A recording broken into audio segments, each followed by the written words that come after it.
It's all about the presentation. Would I ever lead you wrong, Frank? No, you would not. You would not. Thank you. All right, I guess we'll get going. Week one, Coach, opening statements. Okay, yeah, we're excited about getting the year going. It's been a good fall camp. You know, we got a few more guys banged up than we'd like to have had, but you know, I don't think too many injuries that are going to keep guys out of playing necessarily this season, except for Elijah in his knee surgery. So the open week will maybe give us a chance to heal some of those guys up, it coming that early. You know, you look at our first opponent, Howard, and what I see is a team that won 5 out of their last 6 ball games, and the game that they lost was, I think, by 3 points. They played Kent State the second game, and that was a 1-touchdown win for Kent State. They beat UNLV at UNLV. So I see a team that is coming off of a season that I'm sure had a lot of enthusiasm going into their conditioning program, and obviously that'll carry on over to the fall camp and then the start of the season. So we'll be playing, I'm sure, an energized Howard football team, and one that's got a fair number of starters coming back. Offensively, of course, Newton, who is a very, very good running quarterback and is developing his throwing skills. You know, you could see it as the year went on, and he's had a year to work on that, and so I'm sure he'll be a very good, complete quarterback. They've got an offense that's a little unique. They'll put 2 running backs to the same side of the quarterback that's off the ball. That really allows them to do a lot of things. Release 2 more guys to the same side on pass routes if they want. Give them maximum protection in terms of pass blocking if they want. Give them a power running game inside, as well as a quick pitch kind of outside game where they'll either pitch it or the quarterback will keep it. And again, him being a very good running quarterback gives them both those options. It can give you a little bit of a wishbone effect if you want it to. So it's an offense that we've had to really zero in on. We won't see duplicated really, unless someone has just gone to it that I don't know about. But we won't see that style of offense duplicated the rest of the year. So it was a lot of work by our defensive staff, obviously, to prepare for that. And we hope that we are well prepared and do a great job of stopping them from the defensive end of it. You know, defensively, they're a 3-4 kind of unit. They will blitz. They will move their people an awful lot. They got about half their defense coming back in terms of starters. So, you know, it'll be a fairly experienced defensive football team. They run well. They're aggressive. So, you know, it could be a game we're in for a very, very tough battle. And I believe that'll be the case. And we'll see how it all plays out. Questions for Coach? Just a reminder to raise your hand and we'll pass around the mic. Frank, how, based on what you saw over the last 3 weeks of camp, have your expectations how this team this year will be successful, have they been changed or altered in any way? Have things cropped up that you didn't expect? Or are there strengths that maybe you didn't envision, or things on the flip side? Mm-hmm. Well, things have unfolded kind of how I expected to see them unfold. You know, from the defensive side of it, we have to replace 2 inside backers who were great players for us. 2 defensive linemen, big, strong, physical guys, with one of them having tremendous quickness. And so replacing those guys is not going to be easy. You know, and so we're going to have to prove ourselves in terms of stopping the run. Most teams last year got to where they threw the ball on us, probably for several reasons. One, we weren't defending it very well, and 2, they weren't able to run the ball against us. So, that's an issue that's got to be straightened out. I like our personnel there. I think our backup personnel is going to be good, but they're going to have to develop as the season goes on to allow themselves to play at a level that you need to play at in order to win MAC football games. The receiving corps, I like what I've seen out of the receiving corps. There's a lot of really good young receivers. They're going to take a little bit of time to fit into the system the way we'd like them to. We'll be playing a couple of those guys that are true freshmen in that group. So we will not be redshirting them or going into the year thinking that they'll only play 4 games. So, it's unfolding pretty much as I expected it to. The defense was way ahead of the offense early on. Now the offense, I think, is caught up and is performing very, very well. I thought Nathan and Quentin both had excellent camps. Nathan showed some rust early because of not having the ability to go through spring ball because of his shoulder injury in the off shoulder. But he's been very, very sharp as he's gotten into fall camp, and certainly very sharp this past week. I expect our kicking game to be very, very good. Michael and Louis coming back, long snapper, Jake coming back, our return guys are coming back. We got a lot of really good players that can cover on special teams, and so, some of those may come up to be freshmen where you try to pick 4 games to utilize them in. So the kicking game ought to be a very, very strong point for us this year. I'm counting on that. The one issue we addressed during camp was turnovers.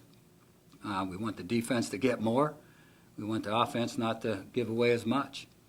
If you look at the success in the MAC conference, Akron got to the MAC championship game with a +10 turnover ratio. That's really, really good, and so one of our goals will be to win the turnover ratio in the MAC.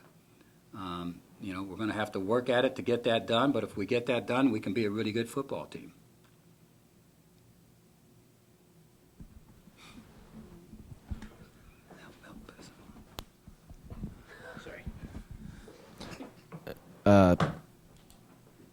Coach, Howard's one of the better FCS teams in the MEAC. They're a contender for the conference title. Do you think it's one of the more tougher opponents coming out of the 1AA that you guys have faced in a little bit? I think it looks that way to us, and you turn it on film. It wasn't a fluke that they beat UNLV. It wasn't a fluke that they were as close to Kent State as they were, and it was not a fluke that they won 5 out of their 6 last ball games. So it's a coaching staff that knows what they're doing. They've recruited well, and they'll be. It should be an excellent football game. And we're going to have to really play on top of our game to make sure we get this done right. Kalen Newton, the quarterback, great freshman year. Did you see maybe any of Nathan Rourke in him? He was a first-year guy. He ran the ball well. He passed the ball well. Scored a lot of touchdowns. Yeah, that's probably right. I never looked at it that way, but now that you brought that up, there is some similarities there. I know Nathan's a tough guy, and I know Newton's a tough guy. I mean, you watch him; he's not afraid to go into contact. He's not afraid to get extra yards. He's intelligent in how he runs and doesn't go into contact unnecessarily. But for a freshman, I thought it was very, very smart in terms of how he utilized his talent. One last thing. The 1968 team, I believe, is being honored during Saturday's game. You've been here for this is year 14 for you. Have you become friendly with any of the players on that team? Just when they come back in? Yeah. What I've tried to do since I've been here is to always invite former players to come back in, regardless of what era they played. That we're going to be here. We're going to probably be on 5th floor. Just come up, and when they do come up, I introduce them to the whole staff. We try to make them feel as comfortable as possible. We got the golf tournament. Some of those guys show up at at the golf tournament. And so you get a chance to talk to some of them there. So it's a very open program to former players. I think that's how it should be. That's how we operate. We love to see them come back for any occasion.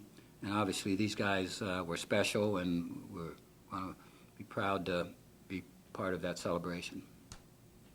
Coach, how has preparation changed at all for this season, knowing that you have a bye week 2 compared to past seasons where you have a bye later in the season? Have you changed the way you guys have done anything leading up to this first game? Yeah, we talked about it this summer, and we wanted to go through summer conditioning and have everybody healthy coming out of summer conditioning. That didn't necessarily happen.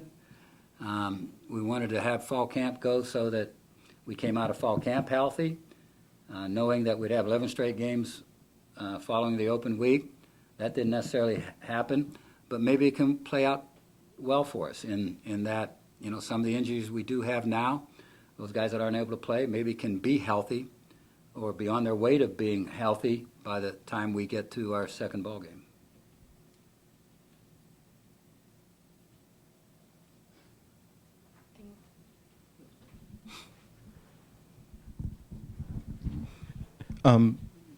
Knowing that you essentially have another mini camp period following this opener, does that play a factor in how much you play, how many guys you show? Is it, I know score and game situation will dictate a lot of who gets in, who doesn't, but will you go into it knowing with the 2 weeks following up, you're more open to give looks to guys on tape in this first game? There's a little bit of that. Obviously, the quality of the players and where they're at right now, and being mature players and ready to step on the field enters into that huge as far as how we're going to work it with the young guys. I think we've decided that we're going to take that week and utilize it as what we would a normal week prior to a game. So we're not going to, for instance, be in equipment on Monday, Tuesday, Wednesday, or so leading through that week. We'll be in probably full pads one day, half pads one day. Monday will not be pads, so it'll be a typical week leading up to a game. I think that's the best way to help us stay healthy, to give us some time to get some of those guys healthy, rather than trying to make it an extra week of fall camp. And evaluation's pretty much over. We know where we're at. Now, what we're going to do is give scout team guys that are running the opponent's plays at the end of every practice, or nearly every practice, we're going to have those guys have a 10-minute period of running our plays. So we're going to continue to develop those guys. We're going to watch the scout teams as they perform against our first defense, our first offense, and we're going to grade them, and we're going to show them some film and give them grades on their effort and on their technique, so that they know that we're constantly looking at them, we're constantly wanting them to improve and not just slide through the year knowing that their chance of getting on the field is not good. That will enable us to develop those guys as quickly as possible, and for the following year, it'll also enable us to have guys ready should injuries occur, where now you got to dig into that a little bit. We're working on knowing who, as a true freshman or first-year player, is going to be playing the entire season for us. We pretty much got that somewhat nailed down.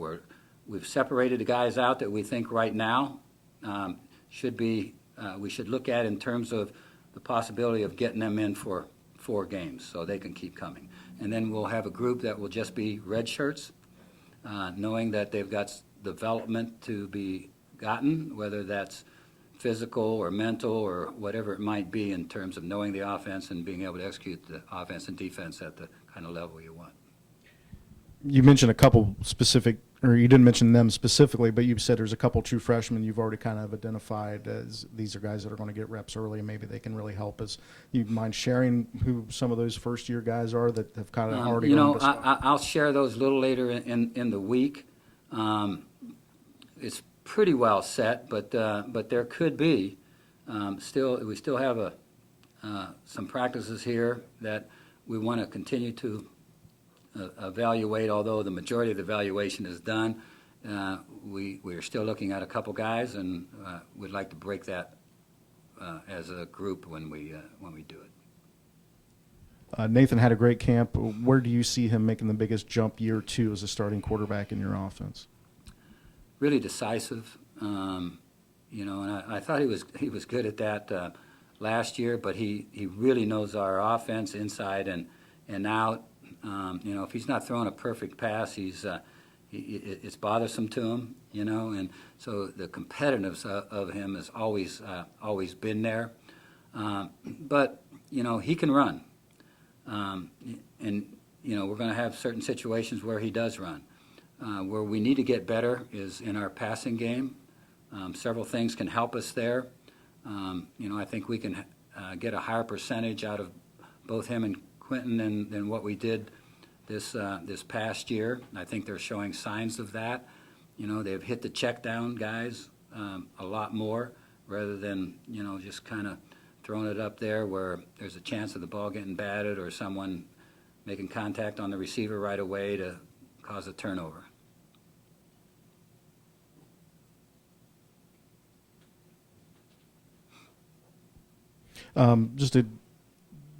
In general, most folks believe that your offense is going to have to carry the weight a little bit early in the year. You guys really run heavy last year. Is that still the identity? Do you need a few weeks to figure out what this team does well this year, or are you guys rolling into it like this is 2017, just the next step? Well, it will unfold. I think it happens to every team every year, but we have an idea of what we want to be about, and we know what we're capable of being. We really want to run the football, but we want to throw the football, so we kind of want it all. We just want to make sure that we're really good at both, and some teams are more vulnerable to being run against. Some teams are more vulnerable to be thrown against. I want to have the kind of football team that we can take advantage of the defense.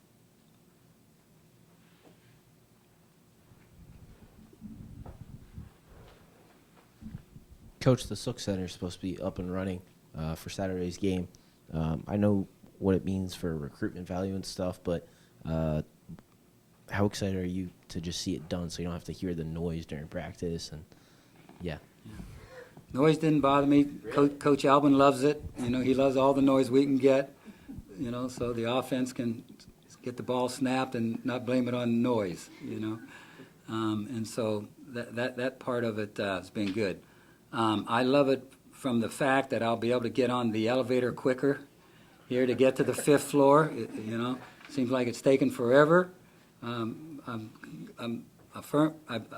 believing that students, and this is all teams that use this facility for academics, cannot walk 1 flight of stairs, 2 flight of stairs, let alone 3 and 4 flight of stairs.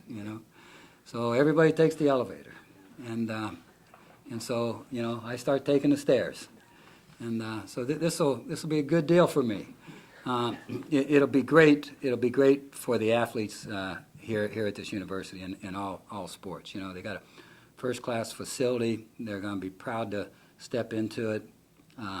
It's not going to be anywhere near like it was in terms of just being crowded and not being able to get a lot done in terms of noise itself.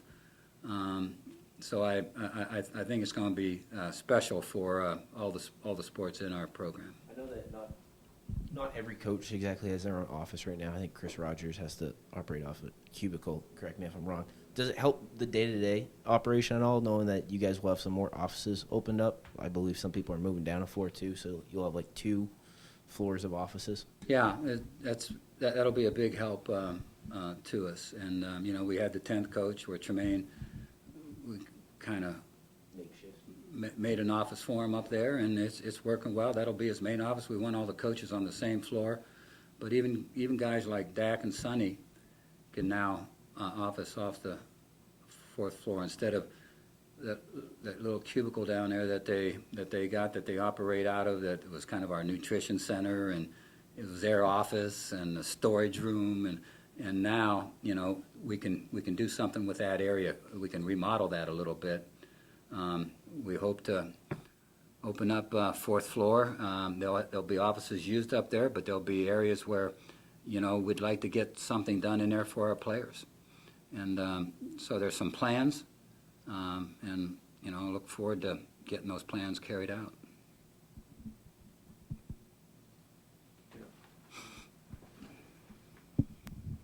Like most coaches, Frank, you don't put a lot of stock in the preseason polls. Does it mean any more when that preseason poll comes from coaches around the league, your league? Yeah, I think most of the media knows what they're doing. That follow football. They follow it a ton, and so it meant a lot to us that the media picked us. It means a lot to us that the coaches picked us to win the championship. Now you got to follow up on that, and you got to find ways to make that work. But I'm glad that they see that there's talent in the program, that they think that talent is well coached, and so we'll just take it step at a time and see where this leads us. I know that there are very few teams in the MAC that don't have a chance to win it, and that's usually the case every year. And those teams could pull up and have an unbelievable year and just step out. But almost everybody has the opportunity to win the MAC this year and every year. It's the turnover ratio.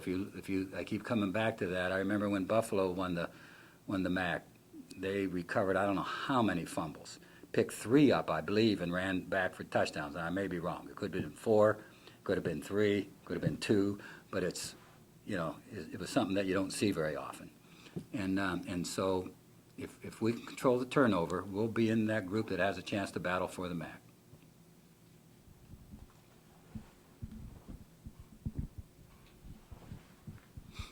Coach, it's season 20 for you as a head coach in college football. You've done this for a while. What does a head coach need to do on game days for his team to be successful? I mean, there's the young coaches out there and stuff, and then there's you. He's been in this game so long. What's a coach need to do for his team to be successful on a game day? Well, leading up to game day, you first of all got to have them prepared really well, and that's something that with the experienced staff we've got, there is no problem. Leading up to that, you better recruit well, and then it's a matter of making sure you got all the bases covered as you get ready to start the season. And there are those guys that are funny guys and are joking all the time, and there are those coaches that are dead serious all the time. And I like to be the same guy that approaches our team, so they know what to expect. I don't want to be a rah guy one week and then a guy the next week that kind of steps back and doesn't say a word. So I try to be what I'm all about. Anything you do on game days that, I wouldn't know that because I don't follow you. You mean like wear the same pair of socks, or Yeah. what do you think? Is that? No, but is there anything like you worry about on the sidelines that maybe someone wouldn't think you're worrying about? Well, I'm worrying about most things. Yeah. No, I don't know. I know that the team is usually prepared really, really well to play. I'm just hoping that they maximize their abilities on the field.